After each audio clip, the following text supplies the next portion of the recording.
속담 가운데 이런 말이 있습니다. 물에 빠지면 지푸라기라도 잡는다, 이런 말이 있습니다. 예레미야의 심정 그리고 유다 백성들의 심정이 이런 속담의 말과 조금 같지 않을까, 이런 생각을 하게 됩니다. 하나님의 징계가 확정되어진 상태에서 예레미야와 하나님의 대화는 계속해서 이어지고, 또한 하나님의 계시가 예언이 이스라엘 백성들에게 예레미야를 통해서 전해지고 있는 상황이 계속해서 이어져 오고 있죠. 확정된 징계입니다. 이 징계는 더 이상 하나님께서 모르겠다 말씀하시지도, 이 징계를 거두겠다 말씀하시지도 않는 하나님의 확정된 이 멸망의 징계가 예레미야를 통해 계속해서 이스라엘 백성 가운데 선포되어지고 있는 것이죠. 그 가운데 오늘도 예레미야는 하나님 앞에 탄원하고 있습니다. 참 예레미야의 이 하나님을 향한 기도를 보게 되면 이런 마음이 듭니다. 하나님이 이미 확정하셨음에도 불구하고 예레미야의 끊임없는 이 탄원은 예레미야의 마음에 얼마나 많은 안타까움이 있었고, 또 예레미야의 마음에 하나님 앞에 얼마나 그 간절함이 컸는지를 보게 되더라는 것이죠. 오늘 말씀의 시작을 보니까 이렇게 시작합니다. 이에 내가 말하되 슬프도소이다, 이렇게 시작하고 있어요. 이 슬프도소이다 라는 말은요, 우리 한글 번역은 이렇게 했지만 이 말은 이 말입니다. 아 하나님, 이런 뜻이에요. 그 탄식이 정말 가슴 깊은 곳에서 올라오는 탄식의 소리가 바로 이 슬프도소이다 라는 표현이라는 거죠. 예레미야의 이 표현 한마디, 아 하나님, 이 표현은요 참 정말 하나님 앞에 끝까지 지푸라기라도 잡는 심정으로 하나님 앞에 또다시 탄원하고 있음을 보여주는 이 예레미야의 간절한 마음을 표현하고 있는 것이다 라고 볼 수 있습니다. 13절을 보니 어떻게 탄원하고 있습니까? 이에 내가 말하되 슬프도소이다, 주 여호와여 보시옵소서. 선지자들이 그들에게 이르기를 너희가 칼을 보지도 아니하겠고 기근은 너희에게 이르지 아니할 것이라. 내가 이곳에서 너희에게 확실한 평강을 주리라 하나이다. 이스라엘의 많은 선지자들이, 속칭 자신들이 선지자라고 말하는 자들이 뭐라고 말하고 있냐면 하나님은 너희를 징계하지 않을 것이다 라고 말하고 있더라는 거예요. 하나님의 징계가 확정되었음에도 불구하고 이스라엘의 수많은 선지자라 칭하는 그 사람들이 하나님의 징계는 없을 것이다 말하고 있더라는 거죠. 그리고 너희에게 무엇이 있을 것이다 말합니까? 평강이 있을 것이다, 너희는 샬롬이 있을 것이다 말하고 있습니다. 예레미야는 지금 어떤 표현을 통해서 하나님께 단언하고 있습니까? 하나님, 이스라엘 백성들이 이 거짓 선지자들의 꼬임에 넘어간 상태입니다. 하나님, 이스라엘 백성들이 이 거짓 선지자들의 외침 때문에 지금 귀가 멀었고 눈이 먼 상태입니다. 하나님, 거짓 선지자들의 잘못이지 않습니까? 이 거짓 선지자들을 벌해주시고 이스라엘 백성을 조금만 용서해 주시면 안 되겠습니까? 이 지푸라기라도 잡는 심정으로 하나님께 이렇게 아뢰면서, 어쩌면 변명 같은 그런 표현이지만 그렇게 해서라도 하나님의 징계가 조금이라도 덜어지기를 구하고 있더라는 것이죠. 하나님 앞에 이 탄식하는 마음으로 이 징계가 멸망이라는 결과를 가져오는 징계였기에 예레미야는 끝까지 포기하지 않고 하나님 앞에 조금이라도 이 거짓 선지자들에게 하나님의 진노가 가기를 원하면서 이스라엘에게 그 진노가 조금이라도 거두어지기를 구하고 있었다는 사실이에요. 그런데 하나님의 대답은 참 단호합니다. 어쩌면 굉장히 매정하게 들릴 만큼 참 단호한 대답을 하나님께서 하고 계시는 것이죠. 14절 말씀에 이렇게 기록합니다. 여호와께서 내게 이르시되 선지자들이 내 이름으로 거짓 예언을 하도다.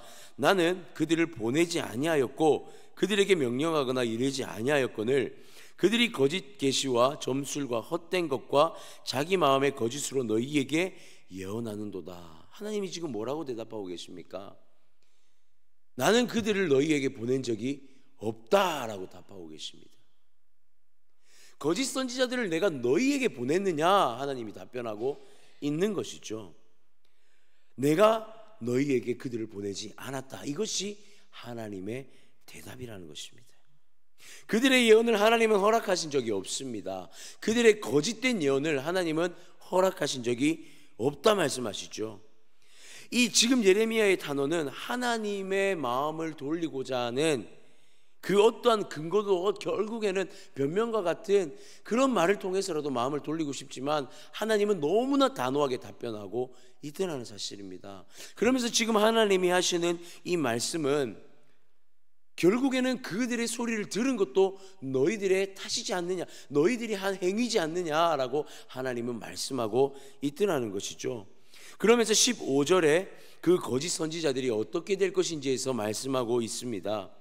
그러므로 내가 보내지 아니하였어도 내 이름으로 예언하여 이르기를 칼과 기근에 이 땅에 이르지 아니하리라 하는 선지자들에 대하여 여호와께서 이와 같이 말씀하셨노라. 그 선지자들은 칼과 기근에 멸망할 것이요. 이 선지자들이 무엇을 선포했습니까? 칼과 멸망이 없을 것이다 라고 말했습니다. 하나님은 그 선지자들을 어떻게 대한다 말씀하십니까? 너희들이 말했던 나의 말에 대한 부정, 그것을 내가 똑같이 너희에게 갚겠다 말합니다. 그 거짓 선지자들에 대한 죄는 내가 반드시 물을 것이다 말씀하고 있죠. 그 거짓 선지자들이 말했던 그 거짓 증언들은, 거짓 예언들은 내가 반드시 물을 것이다 말하고 있습니다. 그런데 16절은 이렇게 기록합니다.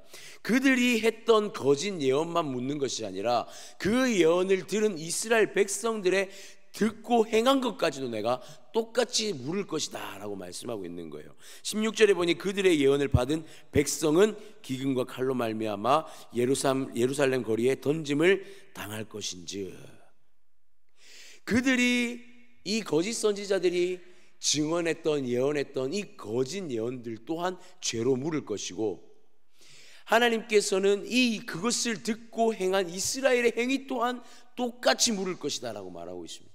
하나님은 공의의 하나님이십니다. 하나님은 철저히 공의의 하나님이심을 우리가 이 말씀 가운데 기억해야 할 줄 믿습니다. 이 거짓 선지자들의 죄 또한 너무나 잘못된 죄였죠.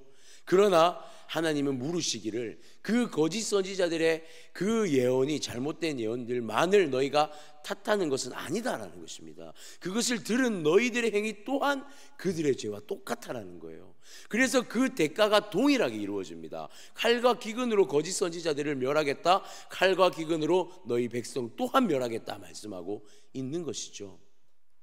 사랑하는 성도님들, 로마서 12장 2절은 우리에게 이렇게 선포하고 있습니다. 너희는 이 세대를 본받지 말고 오직 마음을 새롭게 함으로 변화를 받아 하나님의 선하시고 기뻐하시는 온전한 뜻이 무엇인지 분별하도록 하라. 분명히 그렇게 말씀합니다. 여러분, 이 말씀에는 어떤 의미가 담겨져 있냐면 하나님 앞에 변화받고 구원받은 백성이 어떻게 살아야 하는지를 보여주는데, 그 삶에 대한 책임이 누구에게 있다고 말씀하고 있습니까?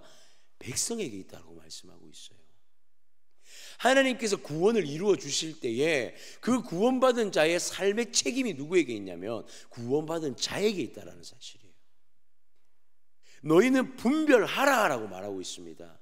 선하시고 기뻐하시는 뜻이 무엇인지, 하나님의 진짜 뜻이 무엇인지 어떻게 분별하라, 생각해라 말하고 있습니다. 생각하고 또 생각해서 행동하여서 하나님의 기쁨이 되라고 말씀하고 있어요. 그러니까 분별의 몫이 누구의 몫입니까? 백성의 몫이라는 거예요. 이 예레미야의 기도의 마음은 너무나 잘 알겠습니다. 그 마음이 안타깝고 그 마음이 너무나 힘든 마음은 알겠지만 하나님 그 마음을 모르시는 것이 아닙니다. 그러나 이것 하나는 분명하게 하자는 것입니다. 그들이 따라서 행했던, 분별하지 못했던 그 행동, 분별하지 못하면서 그 거짓 선지자들의 예언을 그대로 받아들였던 것, 과연 그들이 정말로 그 거짓 선지자들의 예언을 들을 때에 정말 이것이 진짜 하나님의 마음이지 않다라는 사실을 몰랐겠느냐라는 사실이에요. 진짜 구원받은 백성이었다면 그들의 거짓 선지자들의 그 예언이 거짓이라는 사실을 너희가 진짜로 내 사람이었다면 분별하지 못했겠느냐라는 말이죠. 그래서 하나님은 그 대가를 치르겠다라고 말씀하고 있는 것입니다. 그 대가를 반드시 묻겠다라고 말씀하고 있는 것입니다. 분별하지 못했던 이스라엘의 죄를 말이죠. 사랑하는 성도님들, 그것입니다. 분별은 우리의 몫입니다.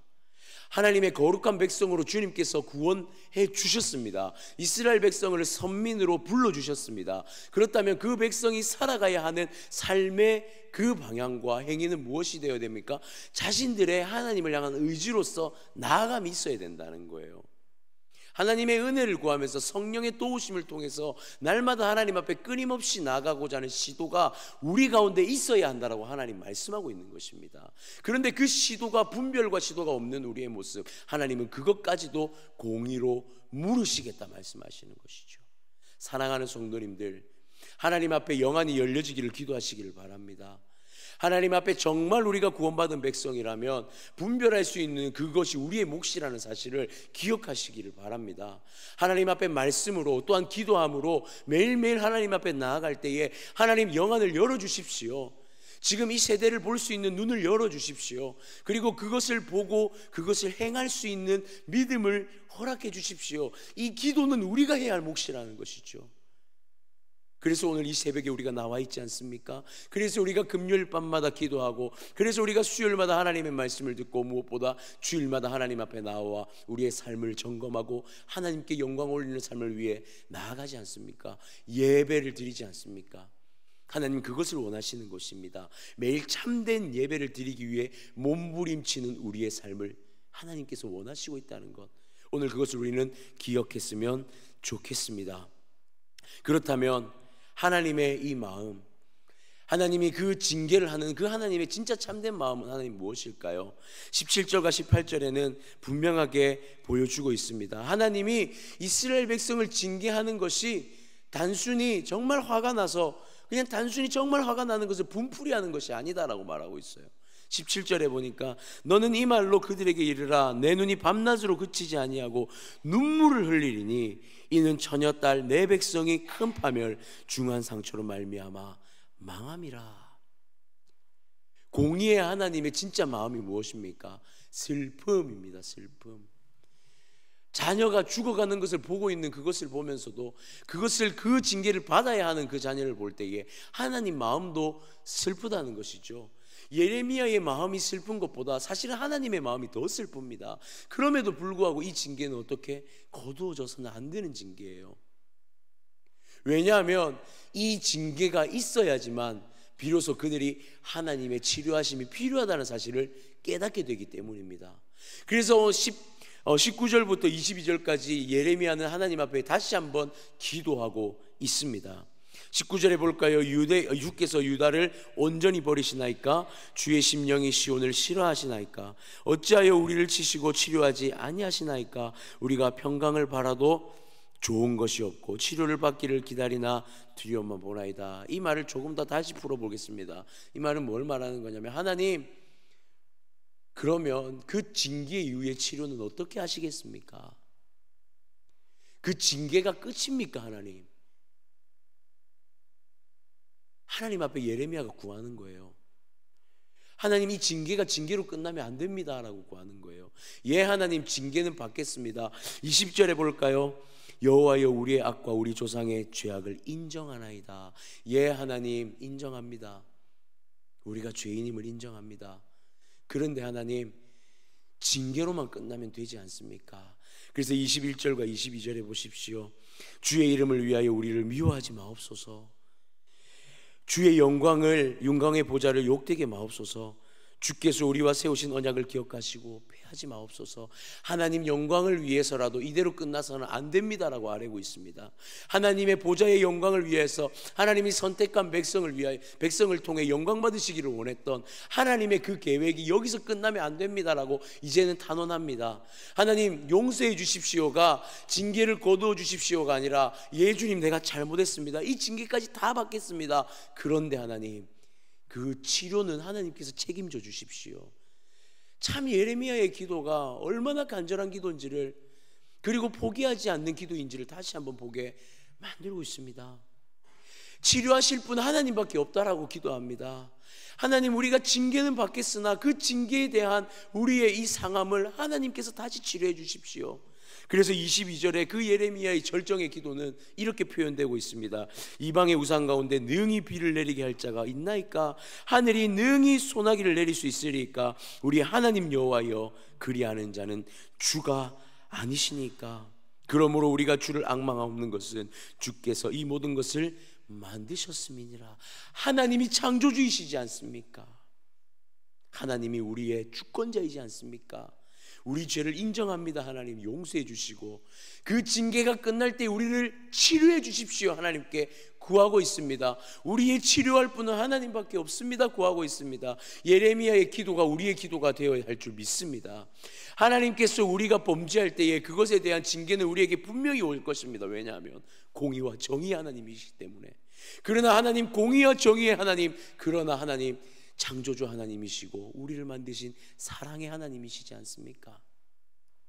하나님 용서하실 때에, 돌이키실 때에 하나님 우리의 상한 마음을 치료해 주십시오. 이것이 바로 예레미야의 하나님을 향한 절정의 기도였습니다. 사랑하는 성도님들, 하나님 앞에 우리의 죄 가운데 하나님의 징계는, 공의와 정의의 하나님의 징계는 멈출 수 없습니다. 그것이 하나님의 뜻이기 때문에. 우리가 구해야 할 것은 무엇입니까? 하나님이 버리시는 것이 아니라 끝까지 슬퍼하시는 그 마음이 치료함으로 우리 가운데 일어나기를 구하는 것. 하나님 앞에 우리가 포기하지 않고 끝까지 하나님을 붙들고 기도하는 것.